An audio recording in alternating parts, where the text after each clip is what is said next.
আসসালামু আলাইকুম ওয়া রাহমাতুল্লাহি ওয়া বারাকাতুহু। সম্মানিত দর্শক, আল্লাহর অশেষ মেহেরবানিতে আপনারা সকলেই ভালো আছেন। আলহামদুলিল্লাহ, আমিও ভালো আছি।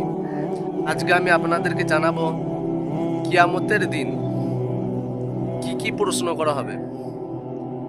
রাসূলুল্লাহ সাল্লাল্লাহু আলাইহি সাল্লাম বলছেন,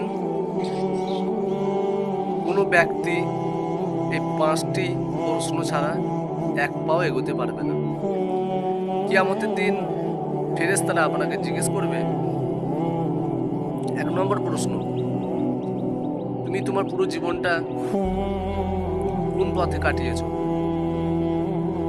2য় নম্বর প্রশ্ন করবেন, তুমি তোমার যৌবনকালটা কোন পথে কাটিয়েছো? 3য় নম্বর প্রশ্ন করবে, তুমি যে সম্পদ উপার্জন করেছো সেটি হালাল হিসেবে উপার্জন করেছো নাকি হারাম হিসেবে? এবং 4র্থ নম্বর যে প্রশ্ন করা হবে, ফেরেশতারা বলবে, তুমি কোন রাস্তায় সেই সম্পদ ব্যয় করেছো?